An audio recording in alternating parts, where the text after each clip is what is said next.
മണ്ണില്ലെങ്കിൽ എവിടെ വിതയ്ക്കും? വിതച്ചില്ലെങ്കിൽ എങ്ങനെ കൊയ്യും? കൊയ്തില്ലെങ്കിൽ എങ്ങനെ ഉണ്ണും?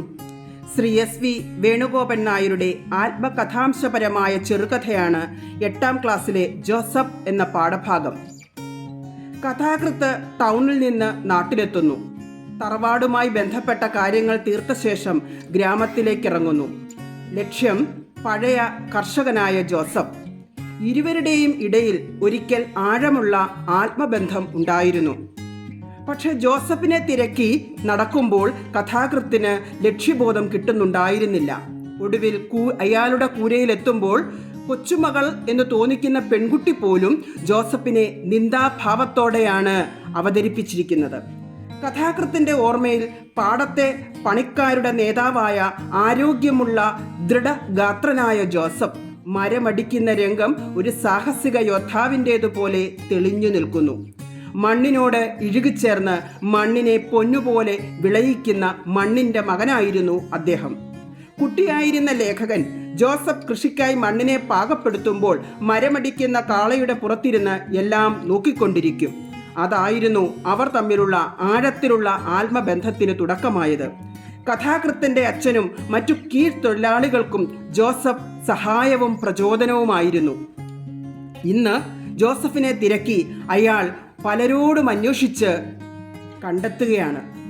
ഒരു കാലത്ത് പച്ച പടർന്നു നിന്നിരുന്ന വയലുകൾ ഇന്ന് റബ്ബർ തോട്ടങ്ങൾക്കും ആധുനിക കൃഷിസ്ഥലങ്ങൾക്കും വഴിമാറിയിരിക്കുന്നു.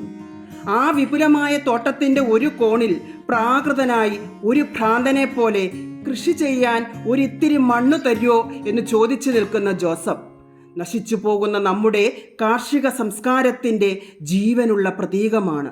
ഒരിത്തിരി നിലം തരുമോ ഈ വിത്ത് വിതയ്ക്കാന് എന്ന അദ്ദേഹത്തിന്റെ വാക്കുകൾ ഇന്നും നമ്മുടെ മുന്നിൽ ഒരു വലിയ ചോദ്യചിഹ്നമായി നിലകൊള്ളുന്നു.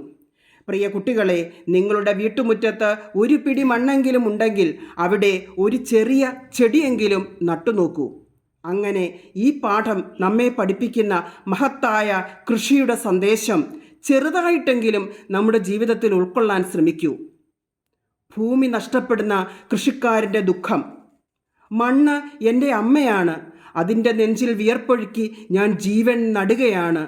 ഒരു വിത്ത് മുളയ്ക്കുമ്പോൾ എൻ്റെ പ്രതീക്ഷയും കൂടെ മുളയ്ക്കുകയാണ്.